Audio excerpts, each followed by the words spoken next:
Today I'm showing you how to install a Tusk Quiet-Glide Skid Plate on your Polaris RZR Pro R. Now a skid plate is one of the first upgrades you want to do when you get a side-by-side.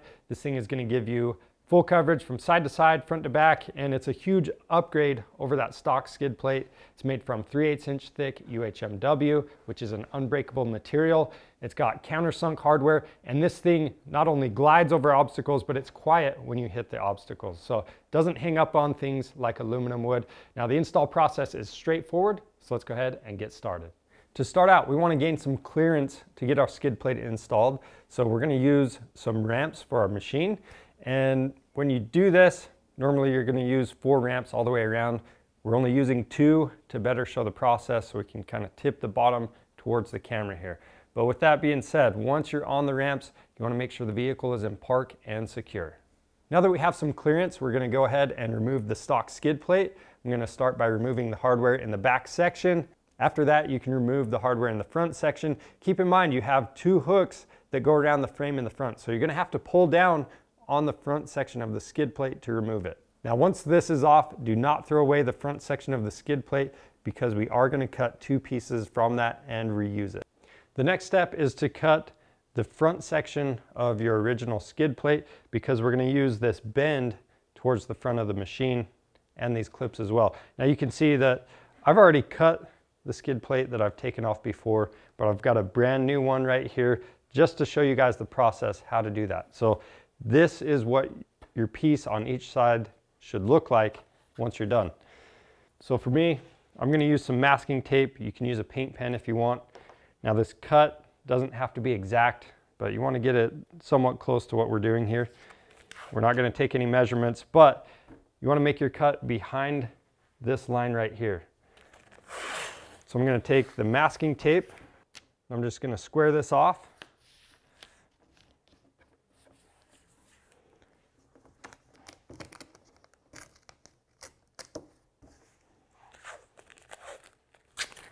We're going to have to do a cut straight down here as well. So you can see we have 2 mounting holes and the clip on this section.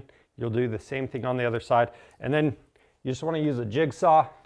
You're going to cut down that line right there, cut straight down right here.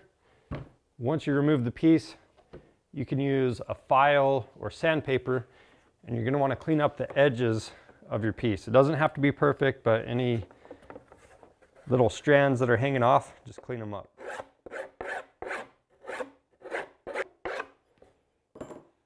And then we can take these back over to the machine and clip them in place. We're not going to be installing any hardware into these until a later step. Now when you snap this back in place, just keep in mind that you have 1 piece that is going to go on the outside, and then this is going to cover both the side and the front sections of the machine.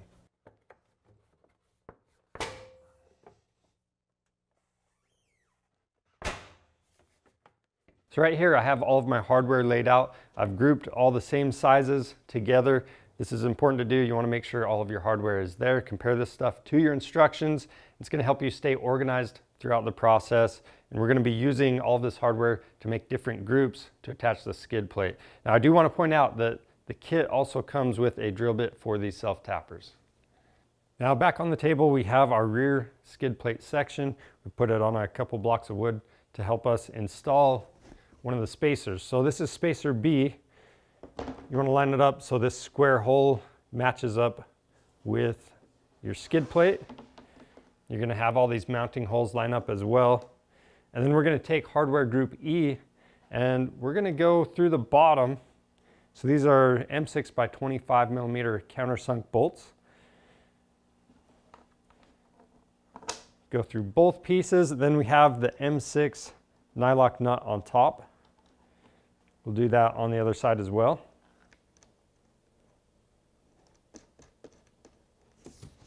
Then I'm going to use a 4 millimeter Allen and 10 millimeter socket to tighten those down.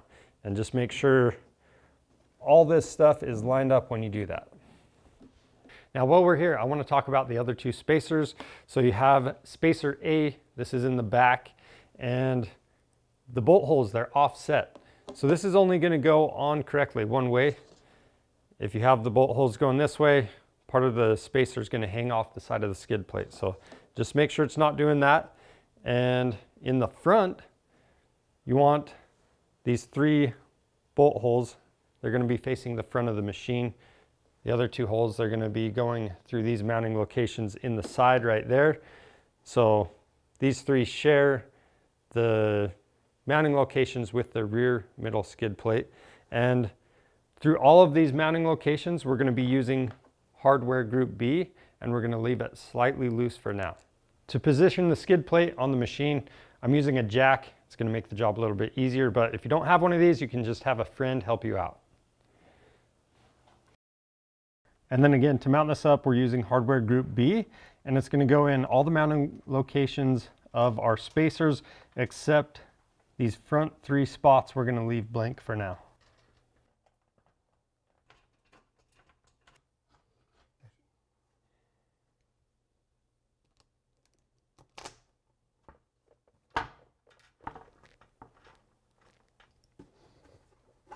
Next, we'll install the trailing arm skids. We're going to use hardware group A and G to do this, along with the longer nut plate that comes in the kit. So first you want to slide the nut plate into place. There's a little flange that's going to hold it inside of there. And then when you install the trailing arm skid, there's a longer section that's going to face the front of the machine. We're going to start with the middle hardware. That's hardware group A.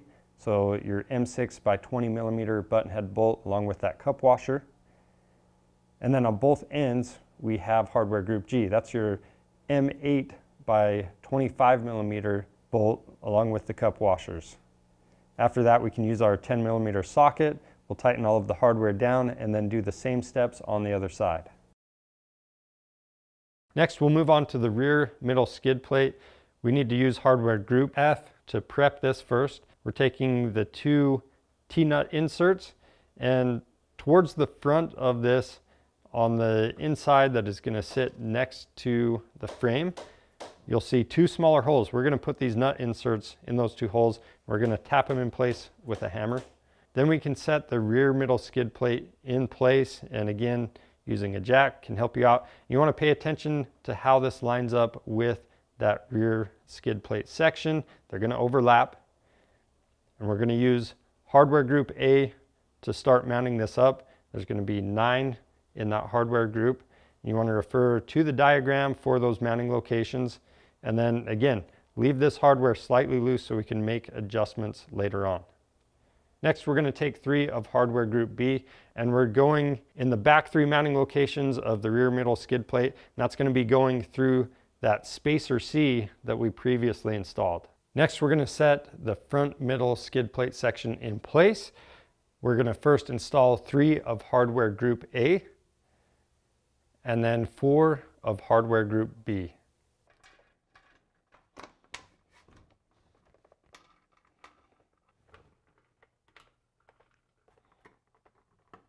Now to get the front skid plate installed, we've got the 3 nut plates, and I've made an X by each hole that these need to go into.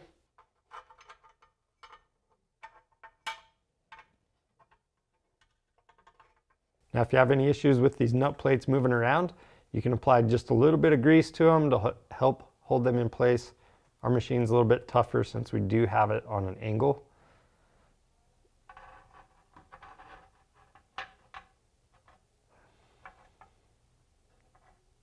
After that, you can grab the front skid plate piece, and you're going to use hardware group G. So again, that is the M8 by 25 millimeter hex head bolt and the cup washer. We'll thread those into place and leave them loose. Now we'll take the 2 screws from hardware group F, and we're going to install those at the back of the front middle skid plate into the 2 nut inserts that we previously installed. Now that we have the skid plate loosely installed, we're going to want to adjust and center up each piece, both front to back and side to side, and then go back through and tighten down all of the hardware.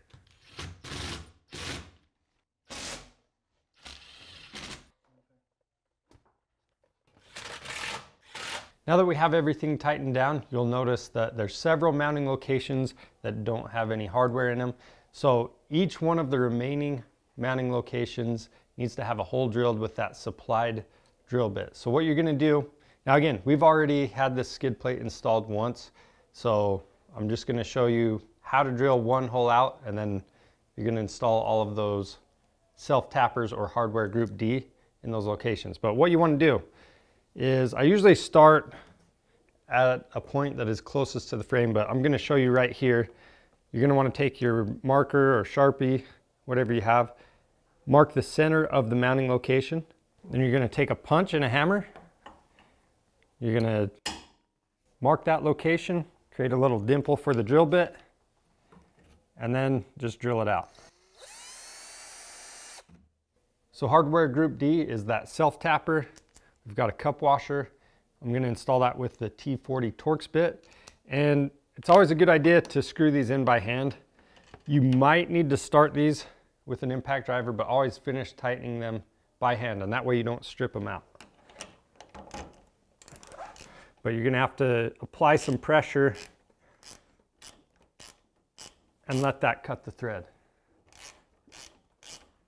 And when you do this, I always like to do one hole at a time, and that way everything stays in alignment.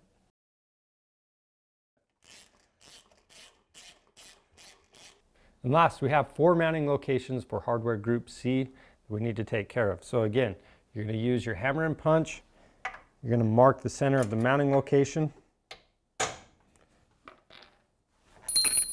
And then drill that out with that supplied drill bit.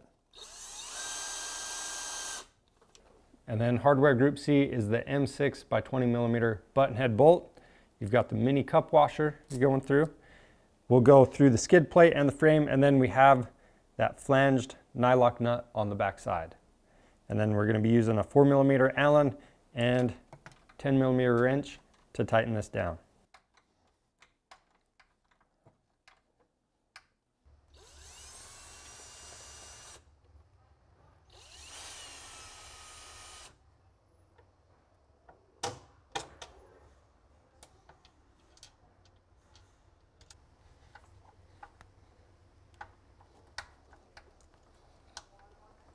And that completes the install process for the Quiet-Glide skid plate on our Polaris RZR Pro R4. If you have any questions about the install process, leave those down in the comments. If you need to pick one of these up, they're available on our website. Just click the link in the description below. And if you want to see more helpful content like this, subscribe to our channel. I'm Charles with Rocky Mountain ATV MC. Thanks for watching.